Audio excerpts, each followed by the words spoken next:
Hey, what's up guys, it's Shamrock here, and I have a dungeon guide for you. Specifically, this is a 27 Neltharus. First, before getting into this, I just want to say sorry for not posting any videos recently. It's been really hard to actually get into groups with the current meta right now, as for someone who pugs. That being said, I actually have a few videos lined up that I was going to do anyways. I've just been a little bit lazy, a little bit preoccupied, so I apologize for that. I promise I have some more boss guides coming out. But that being said, this is actually a full dungeon guide. So this, once again, Neltharus 27. So yeah, with that being said, let's go. This is the talents that I used for the dungeon. So before getting into it, I'll just do a quick explanation of what I used. So first peculiar thing is I have Thunder's Pause. That is actually because it's Entangling this week. So if it is not Entangling, this is not a dungeon where you need Thunder's Pause. So I would suggest taking a point out of this and putting it into Surging Shields, most likely. Or maybe putting it into Elemental Warding, which is going to help with some of the damage on the Forge boss specifically, as well as Magma Tusk.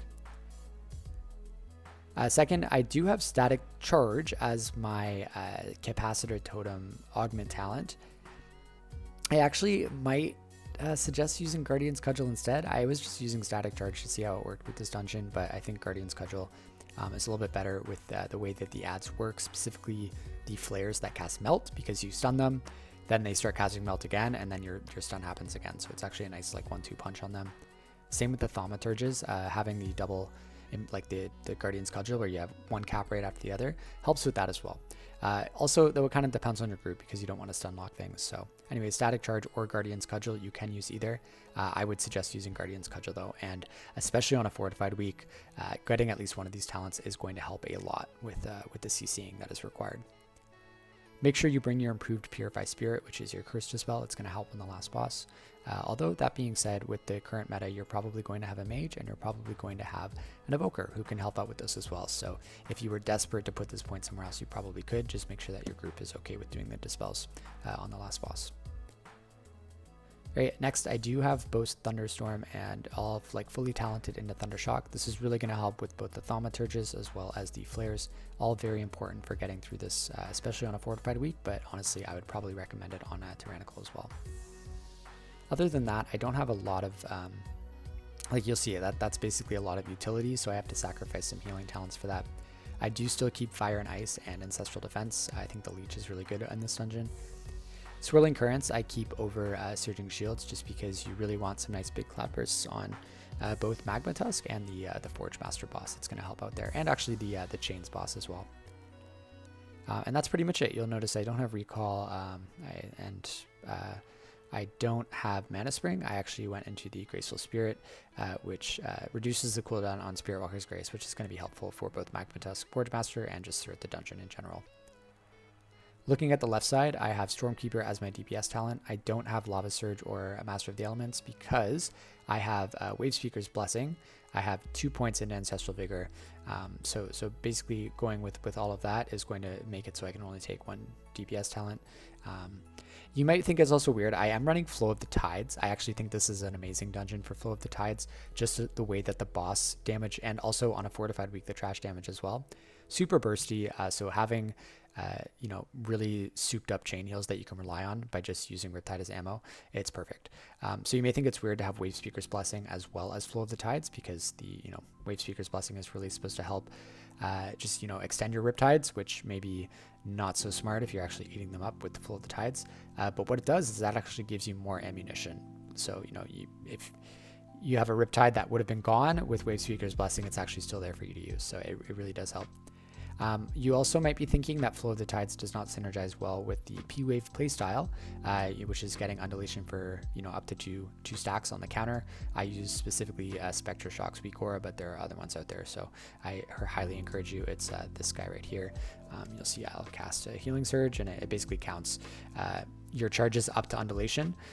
So when you get 2, that is your cue to get your Primordial Wave out, get your Healing Rain down, and this 2 stack here, as well as your 4-piece bonus from Healing Rain, and hopefully you have some Riptides out, is going to basically just equal a really buffed up Healing Wave, and all the cleaves are going to be buffed up, and that's going to juice your Cloudburst. I have explained that a little bit in other videos, so go check those out if you're confused as to what I'm talking about, or just keep watching and you'll see me actually use that for pretty much all the bosses. So huge shout out Spectre Shock, thank you. One of the best shamans in the world for sure. Okay, yeah, sorry, going back into this Flow of the Tides, Wave Speaker's Blessing, yes, I mix those two, and if you're smart about the way you play, you won't be using your chain heals until after you've used that combo I just talked about anyways, so it doesn't really interfere with the Primordial Wave playstyle for this dungeon at least. So yeah, once again, you'll see Flow of the Tides, 100% recommend both Fortified and Tyrannical for this dungeon.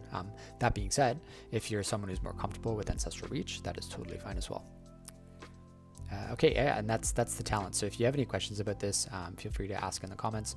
I will also put this loadout in the video description, so you can just copy that and then import it using this button over here, import. All right, let's get into this. So for Neltharus, you're actually not going to be using any pre-pot or less on the first pull. So just make sure you don't pop anything big here. That being said, you are going to want to use healing cooldowns here, just to make sure your group survives in order to do the chains. So the way this dungeon is run now, the tank will grab a ton of trash from the first area and the second room up to the mini boss, and he's going to pull them all to the group of chains here. Also, just a heads up, I do die here because this Phoenix kills me. Thankfully, I have Reincarnate, which is great, because if I didn't, this probably would have been end of the key. So just be careful when the tank is grabbing things for this part. Be extra careful, like if you're pulling aggro or whatever, to just do what you can to live. Really, the goal here is just to live. And you're gonna see I actually pop Slink. I believe I pop. Oh, okay, that is all I popped. But if I needed to, I would have also popped Ancestral Guidance. I would have popped Healing Tide, Ascendance, whatever. Everything that you need to do to make your group live here. So I did die again, which sucks. This is not the greatest start to this, but thankfully it was after everything died. I just got, kind of ganged up by the Hunters. The Hunters are probably the most dangerous mobs here. They're going to randomly target someone and jump to them, and it's going to put a bleed. So if you have an Evoker in the group, which you probably will due to the current meta, they can dispel it every so often, but otherwise you kind of just have to heal through it, and anything like 25 or higher, that bleed is really going to hurt. So just be careful with it. Make sure you mind who has it, and if you have it yourself, that's a great opportunity to pop a defensive like Astral Shift.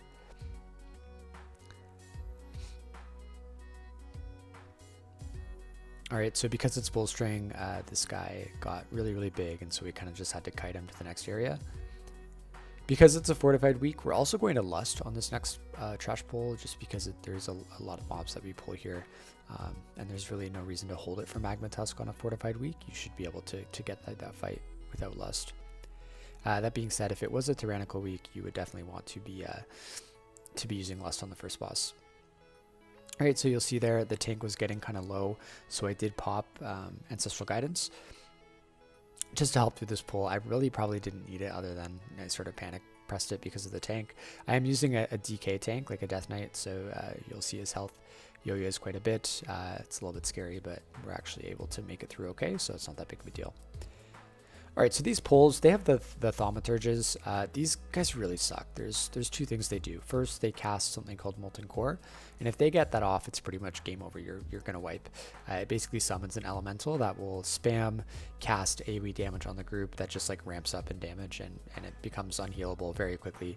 So unless you have DPS who can like Giga, kill it down, the best course for you is to just make sure that that cast never goes off. So when you pull two Thaumaturges, like on that pull there, you just need to be extra careful to make sure everybody is focusing on interrupts. And then the second thing they do is called the Magma Conflagration or something like that. And that is just going to target a single person and do a ton of single target damage, and the damage happens really quickly as well. So the best way to combat this is to stop it from happening. We have both Cap Totem as well as Thundershock, which is great for stopping it, and then hopefully the group is on board with stopping it as well. Ideally, none of those casts get off. If they do, that's a great opportunity to quickly turn around and start spamming Healing Surge on whoever gets hit.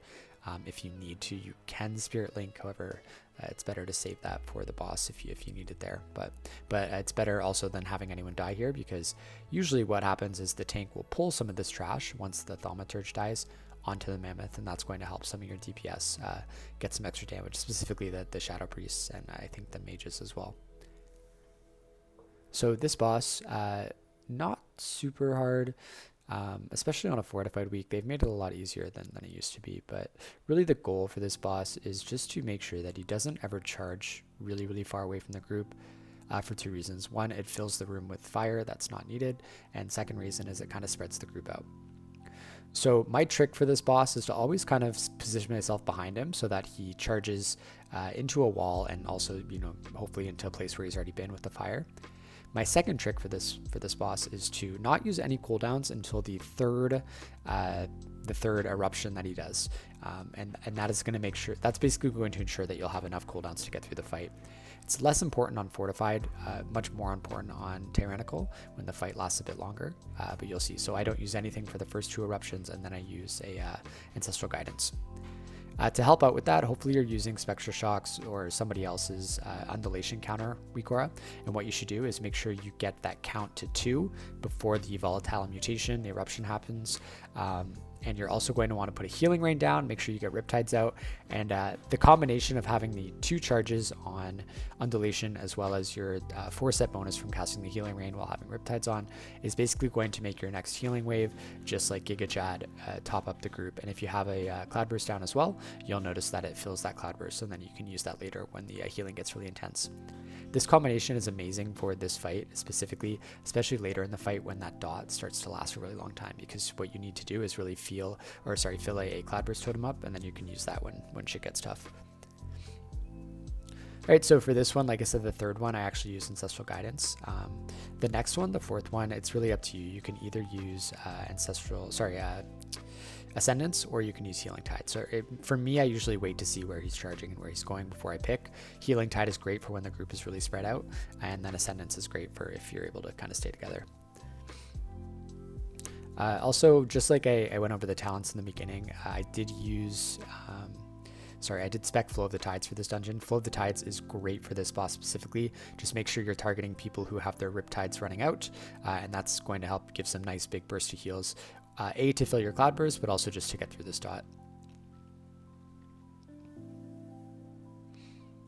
And towards the end, it basically just becomes a war of attrition. Basically, you know, you need to keep up with the damage that's going out via the dot, which lasts very long towards the end of the fight. I think it lasts about 20 seconds.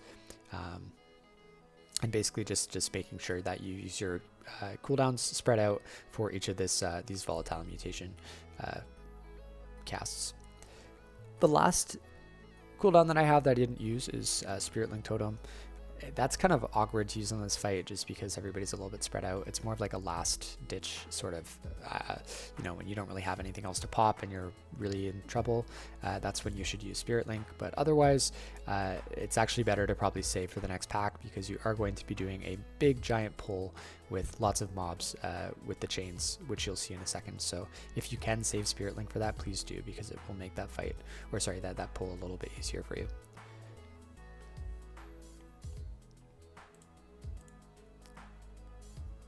Alright, if you can, make sure you top everybody up before trying to do this next part.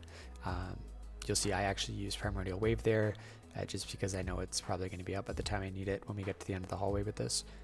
And just like the last chains pull, really what you have to worry about here are the hunters, because they will turn around and jump on people, and it becomes a bit tricky because you have to run to the chains, position yourself with the group, put any CC down that you have to, all while making sure that the people who get targeted by the hunters don't die. And that's going to be made a little bit easier, like I said, if you have an Evoker or someone who can clear a bleed, because that hunter thing does count as a bleed.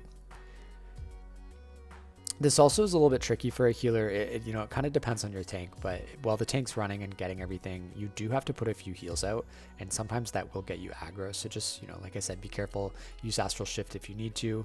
Great spot here to use Spirit Link as everybody's, gearing up their chains. And then one thing I will say about the chains is to just be careful. Don't wait too long to use the chain, because you could have everything die before you're able to actually use it, and then you get stuck with the chain and it kind of bugs out, and you basically get the dot until you die. So just be careful of that. But also on a week like this week where it's bolstering, it really sucks when you don't kill everything altogether, because that hunter had like, I don't know, like 10 stacks of bolstering, and he jumped on somebody and you one-shot them. There's nothing you can do at that point. So if you're doing this on a non-bolstering week, or at least not a non-bolstering fortified week, that pull should be a lot easier. All right, so we're just doing a little bit of cleanup here. Next boss, you don't need all of your mana going into it. I actually think we pulled the trash into it, which is fine. I'm at about 50%. I shouldn't need more than that, but if you can, especially on a tyrannical week, it's nice to go into this fight with at least a little bit of mana. All right, as you can see, these hunters really suck with their whatever they jump, whatever it's called. It's not fun to deal with, especially if it targets the same person multiple times in a row. So just once again, always be watching to see if you have hunters in your group, and watch who they're pulling. All right, so this fight is so much easier now that you can have an evoker. Basically, having an evoker is mandatory in the group. They can get rid of that bleed that he does every single time. But if you don't have an evoker, some tips to deal with that bleed. You should basically make it target you every single time. And that is like, in order to make it target you, you can bait it. You just have to be the furthest one back from him. All right, side note, just going into this, same thing as Magma Tusk. You kind of want to set yourself up here with 2 stacks of undulation. Like you want to be at 2 before you get undulation with the counter. And then you also want to put your Riptides out, get your healing rain, and then put your Cloudburst totem and do that first healing wave, which is going to take all of those buffs, eat them up, and just do a massive amount of healing right away. And if you put your Cloudburst down at the beginning, right when the first little bit of damage goes out, it's going to be up, or it's going to pop right in time at the end for you to just kind of top everybody up with the last dot. Unless the tank is taking a little bit of extra time to kind of pull through the chains, in which case it might be up before the last dot, but that's fine. You should be able to heal through the last dot just fine. All right, once again, if you're you basically should just be baiting this anyways every single time. So try to be the furthest one back. Sometimes the DPS, especially once again, like I said, they have an evoker, so you can just dispel the bleed. But sometimes DPS will also stand really far out. So especially on a tyrannical week, or if you don't have that bleed clear, make sure you're standing as far as you can just to bait that. And the reason you want to bait that is because he'll never actually target you with the chains, so you're never going to be dealing with the dot damage and the chain damage, which can become quite hard to deal with if you're doing it on tyrannical especially. You'll see for the second set of chains, I popped Ancestral Guidance. Make sure you have your Cloudburst down. You should be comboing your 4-set with the undulation trick, and it's basically going to make this boss a piece of cake. The other way to do this boss that your tank or your group might advocate for is doing 2 chains at a time. I personally don't advocate it. I mean, maybe on a fortified week, if you really are trying to save every second, it will save you a few seconds if you can heal through it. However, for me, I find it just kind of adds unnecessary risk for, saving maybe 5 seconds, maybe 10 seconds towards like the actual end of the boss fight. But anyways, that's up to the group. You really shouldn't need that time. I believe we screw up here in this dungeon, and we actually, right before the next area, you'll see we waste about 1.5 minutes, which is really upsetting. We really messed it up. But yeah, even if you waste that much time, just because the chains take so much of this dungeon out of the equation, especially on a fortified week and the bosses don't take that long, you really should not be strapped for time. So all of that was to say, in my opinion, you shouldn't be doubling up these chains. Just play it safe, do it one at a time. But if you do happen to double up, you have lots of cooldowns to deal with it. So just hopefully it's something you're expecting, and it's something that you've discussed beforehand, and that the tank doesn't just surprise you with it. All right, we have someone die here right away because I was just trying to drink for a second before doing this. Yeah, there they go. So they either didn't have any personals or they didn't pop one. So they probably should have maybe waited for a battle res here, but this is okay. This is actually not where we screw up. So once again, this is a game of just keeping everybody alive through those hunter bleeds. Hopefully you have a little bit of cooldowns left and you didn't burn everything on the boss. So you can see I actually have Ascendance here, and I also have Spirit Link Totem. I popped Ascendance as the damage was getting kind of tricky, and then I popped Spirit Link Totem here while everybody's doing their chains.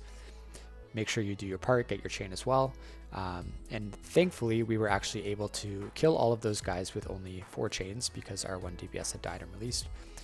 But if you're doing this and that doesn't happen, you'll have that extra 5th chain just to be safe.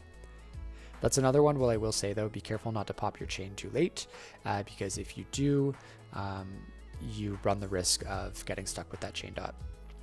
So, sorry, I was talking about something else, but if you want to rewind and see, the mistake we made there is the mage somehow got aggro. Don't ask me how. I actually really don't know what happened there, and the tank just kind of let it happen. So anyways, the mage just died to the trash there, thankfully, and then the tank almost died too, which honestly that would have been the end of the key. But here is where we actually probably wasted about a minute and a half, is we fight this pack by itself, which is really stupid. It kind of just happened because of that death and because the phoenixes got pulled into this guy. But on most routes, you'll actually skip this guy. He's actually just sleeping at the bottom of the stairs, and you can just go through it. That being said, I don't know. We kind of end up with the perfect amount of percentage at the end, so maybe the tank was trying to pull this, and this is just a necessary part of the route.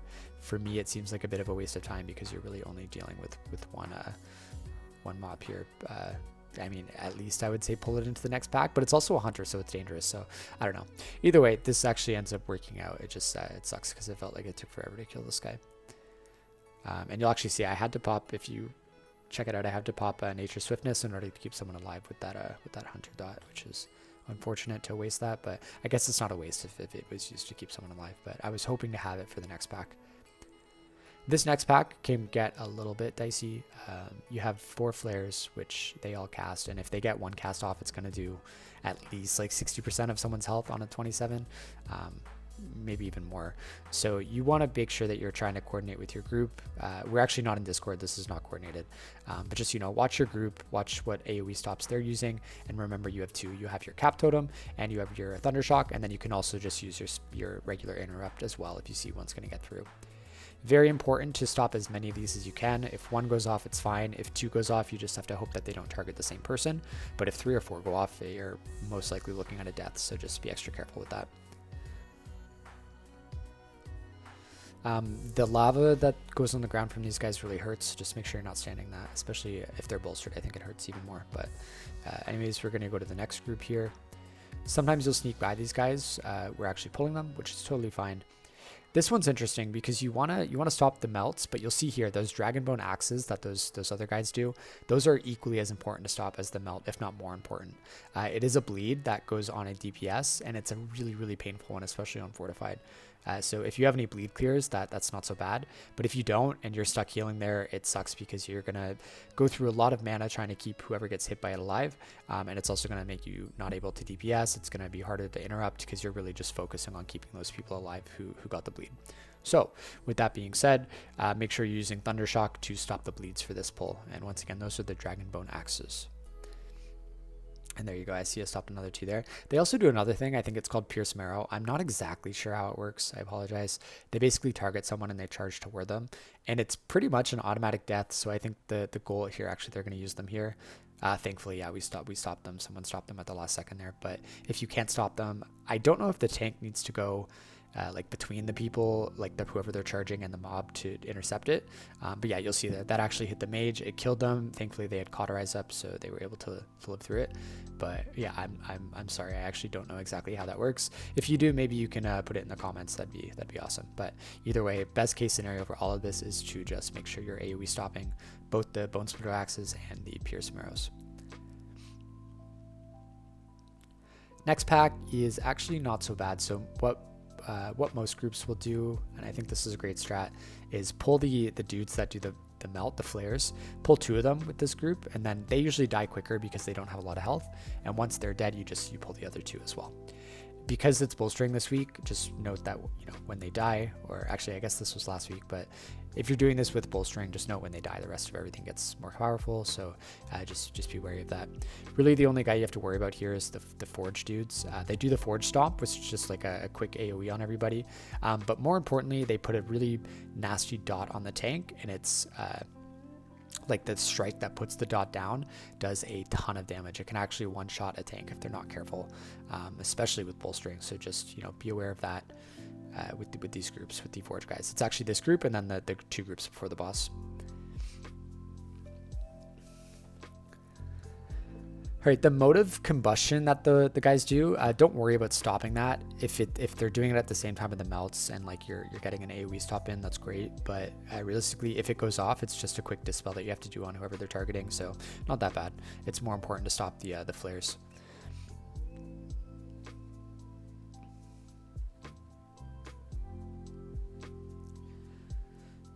Alright, spicy forge stomps because of bolstering, but thankfully it's not too bad. He actually had 3 stacks for that one, so it still wasn't that bad.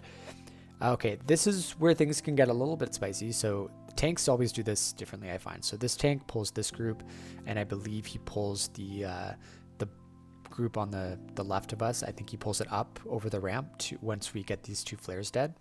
Kind of like how we did the last pull. But what other tanks might do is they might do this pull separately, and then you jump down and you either double up the 2 pulls down there, or you do them separately. Just remember, you know, if you're doing them separately, that's a lot of time. So hopefully you're making up time elsewhere if that is your plan. Alright, so I believe once this last flare goes down, the tank pulls up the other guys. I actually checked the death log for this guy, or no, sorry, I didn't. I could just see him standing there. So he got hit by the swirly. So you know, as a healer, there's nothing you can do there. He got B-res. Thankfully, we haven't used any B-reses yet, or at least, you know, we had 2 up, so no big deal. But hopefully, if you know your group, that's something that people avoid, because having a death here, especially if you don't have a B-res, might brick your key just because you take so long to kill these. You have less interrupts, less stops, all that stuff. All recipes for disaster. So if anybody dies for most of these pulls, just make sure you're getting in a B-res rather than having them released or run back, or waiting until the end of the pull, especially on fortified weeks.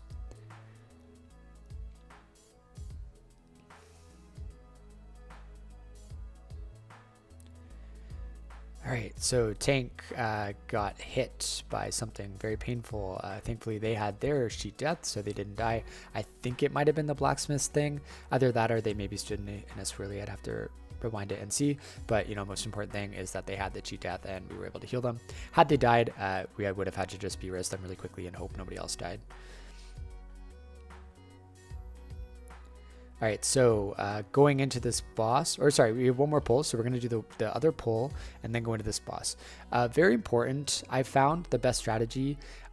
You want to go into this boss with your undulation and 4-set setup.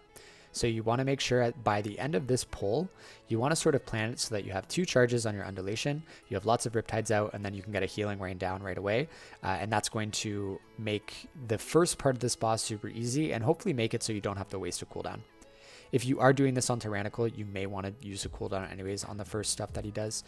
Entirely up to you, depending on how comfortable you feel. But just note that he is very bursty right from the get-go. So if you're not prepared for that, it's very easy to lose someone.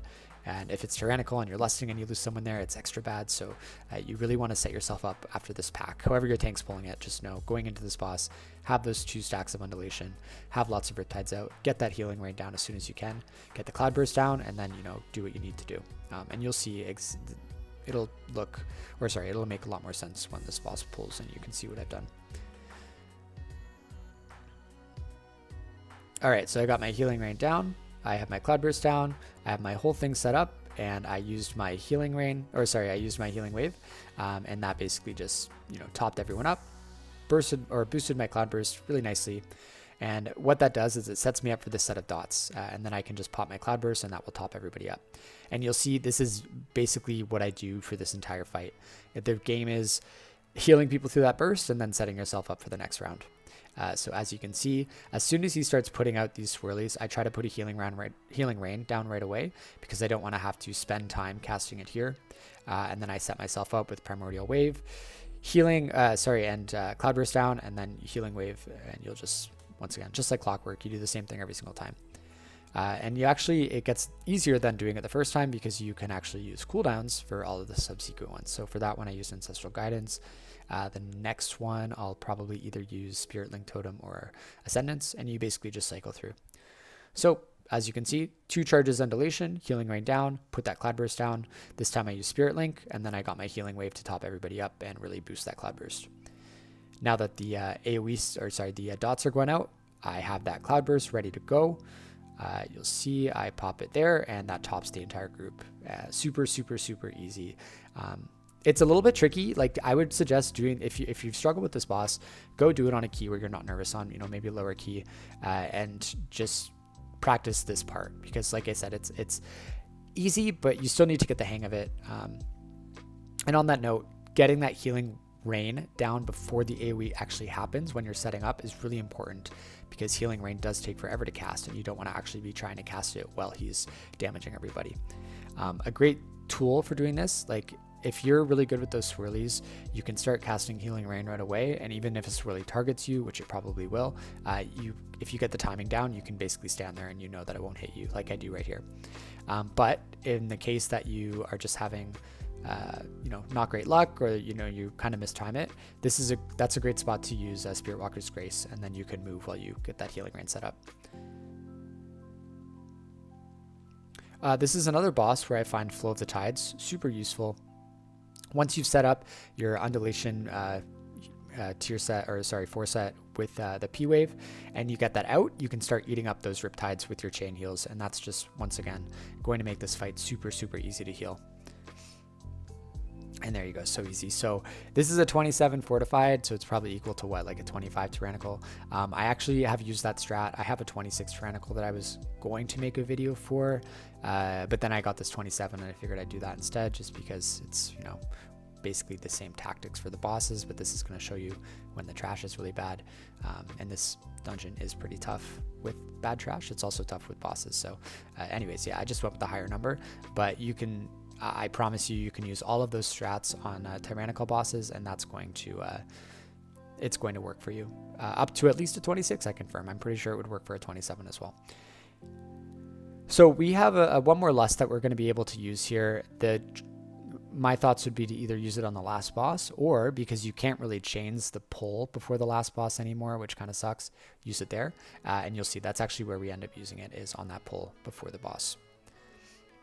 So for anybody who's, maybe not familiar, if you're new to the game, or you haven't been keeping up, it used to be the case that if you left a trash pack towards the beginning of the dungeon, you could actually pull that with the next trash pack that we're going to see, which is the bird and the 2 wardens, I believe. And you could actually pull those over to the chains with the pack that you left alive from the beginning. And the chains, although they don't pop on the wardens or the bird, if they do pop on a nearby mob, like the one that you saved from the beginning, it will actually damage the entire pack, which was really, really awesome. They just recently changed it within the last week or two, that the chains no longer damage the bird and the lava bears, I think, or something like that. So anyways, that pull is no longer viable, especially on a bolstering week, because you don't want to kill things and then have that bird get bolstered up and then deal with his AoE, because that would probably wipe your group pretty quickly. So yeah, no bueno with the chains, unfortunately, on that pack anymore. Which, in my opinion, it's a little bit of a weird change to make at this point in the season, because you're basically just locking in all of the top runs, because no one will ever be able to do this as fast again, just because that like getting rid of that trash pack with the chains was like so OP, as opposed to actually fighting it. So yeah, unfortunately. But anyways, we have lust for this pull, so we do. And yeah, see, this guy says pour one out for this chain, just because it used to be the strat, used to make this super easy, but unfortunately not so much anymore. So we're pulling this pack into the next one. This is really on your tank. There's 2 things. You need to be able to heal through the bird, the coalescent temperature, or whatever it's called. That's a great opportunity to pop a cooldown. You don't really need them for the last boss, so just, don't save your cooldowns here. Go ham with them. I popped Ancestral Guidance there. But anyways, you really just have to survive that, and the tank has to be able to survive all the wardens with their blazing slashes. So hopefully you have a tank who can take that on. There is potentially a really nasty overlap here. The Lavamancers put a shield on them, and once you get through that shield, it does a big burst of AoE to the entire group. So if that happens while the bird is using his AoE, it can basically one-shot your group. So you really want to save Slink for if that happens, and just, maybe have a personal ready. So you'll see, this is it, the Molten Army. That's the shield he puts on himself while he summons other guys. And then once you kill it, there you go. It actually does quite a bit of damage. So on this 27, it just did like 50% of everyone's HP. So if that happens while the bird is doing his thing, it's just a really bad overlap. So make sure that you have something in your back pocket to deal with that if it does happen. Thankfully, we actually didn't have to deal with it as an overlap. Best case scenario is that if like your group just doesn't burn down the shield until after the coalescing thing is over. But if you don't have comms, you can't always control that. So once again, just something to be aware of. All right, so this is our last trash pack. We're going to go into this boss with a little over like 3.5 minutes, which is good. That's all you need. I think this is like a 3-minute boss fight at most on Fortified. It's one of the shorter ones because it takes extra damage once you burst the shield. So this boss, I'm going to show you how to do it. I'm going to explain how to do it, but I actually didn't do it that well.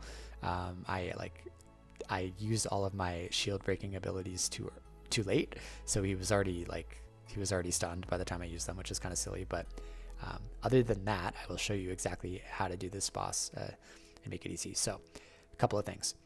First, you can grab as many of these as you want at one time. I think it's like 3. But if you get an artifact that you don't want to use, which really the only really bad one is the one where you like charge towards him. It's like that thorny thing. If you get that and you don't like using it, you can go ahead and pull another one, and it will just it'll override the first one that you got, and then once you use that one, it'll basically go back to the first one. So you can pick up to 3, I believe. Okay, another thing to note is that you can actually use the majority of these while moving. So there you'll see I used mine a bit late. I should have just popped it right away. I actually got confused. I thought that the wand was actually the orb, so I thought I had to target it, when really the wand, literally all you have to do is press it. But anyways, yeah, so once that phase is over, you really want to go and get one of those artifacts as soon as possible. You don't want to wait until the last second, and just because it'll make healing everything else easier. The other trick to this boss is to put Earth Shield on whoever gets the molten gold dot, and then just focus them with a little bit of healing. On Tyrannical Weeks, it actually does a lot of damage. I think they nerfed it like about a month ago or so, but it still hurts. So just be careful. Earth Shield is great. Put it on the target and then just sort of spam heal them. Also for this shield, don't be shy about using cooldowns. There's no reason not to. You don't really need cooldowns for anything else during this boss. There's not a lot happening. So don't just hold on to all your cooldowns until the end. It's a good spot to just use them on the magma shields just in case. That'll let you be able to focus on using your artifact or dodging the swirlies a little bit more, because your healing cooldown is doing the healing. Other than that, the most important thing I would say is make sure that you decurse whoever gets the molten gold dot ASAP. And thankfully we have an evoker, so they can also decurse, which is great because that helps out. We also have a mage, which is this is a great comp for this. But if you're in a situation where you were the only decurse, your priority for the decurse should be whoever gets that molten gold dot, because obviously they're already taking damage, and if you add the curse on top of that, it's going to be quite a bit, especially on Tyrannical Weeks. So just be wary of that. But if you're running with the meta comp, which is Ogboker and Mage, you really shouldn't have any issues with this boss at all, because there's literally no curses. They all just get decursed right away. So you'll see I really don't like using that charge one. I've had bad experience with it. It's actually not so bad. What you need to do is just wait until the swirlies go away and then use it. But if you have a good group, the shield is going to be gone by then anyway. So it's just a really stupid one to get. But anyways, yeah, there you go. So we did that. We had about a minute left, which is great. We even screwed up a little bit and we still had that much time left. So if you're doing this dungeon, whether it be Tyrannical or Fortified, all you have to do is just make sure everybody lives, and you can do that using all of the tips and strats that I just gave you through this video. Once again, it will work for Tyrannical as well. So, but anyways, hope you enjoyed. I apologize that I haven't been making videos a lot lately, but I have actually a few more bosses that I'll get out before I turn it in for the season. But anyways, yeah, thanks for listening, and I'll see you guys next time.